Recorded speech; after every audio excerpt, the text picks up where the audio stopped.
চট্টগ্রামের সীতাকুণ্ড পৌরসভায় তীব্র গরমে দেখা দিয়েছে পানির চরম সংকট। গত কয়েক সপ্তাহ ধরে টানা তাপদাহে সাধারণ মানুষের ত্রাহি অবস্থা। প্রতি বছর শিল্পাঞ্চলে মাত্রাতিরিক্ত পানি উত্তোলনের কারণে ভূগর্ভস্থ পানির স্তর নেমে গেছে আশঙ্কাজনকভাবে।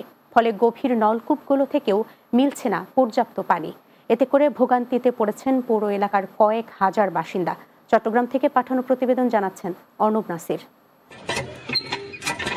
চট্টগ্রামের সীতাকুণ্ড পৌরসভায় গত কয়েক সপ্তাহ ধরে তীব্র গরমে দেখা দিয়েছে চরম পানির সংকট।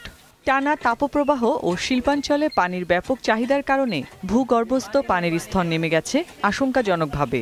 ফলে নলকূপ ও গভীর নলকূপগুলো থেকেও মিলছে না পর্যাপ্ত পানি। লাখ লাখ মানুষের এভাবে সীতাকুণ্ড পানি ভর্তি হচ্ছে। আমরা তো পানির কষ্ট আর বাঁচতেছি না। যেহেতু অনেক লোকের সমাগম, সেক্ষেত্রে একটা ডিপ যদি বসানো হয় এলাকার সবার কল্যাণ হবে। ওই তো কোনোদিন কাজে যাই, কোনোদিন যাই না, আর ওই পানির লেগে বসে থাকি।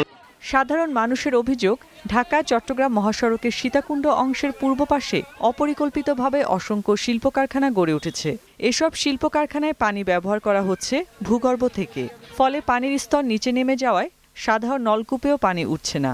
যে মেল ফ্যাক্টরিতে যে অপচয় করতেছে, পানিগুলো বন্ধ করে আমাদেরকে একটু সুব্যবস্থা দেওয়ার জন্য।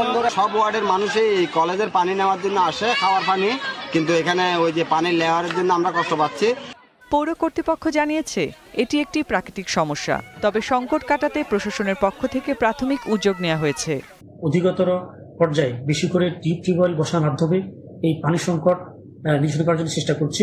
এই বিষয়ে উপজেলা প্রশাসন আন্তরিকভাবে কাজ করছে। তীব্র গরম ও পানি সংকটের এই পরিস্থিতিতে এলাকার নাগরিকদের সচেতনভাবে পানি ব্যবহারের অনুরোধ জানিয়েছে পৌর কর্তৃপক্ষ।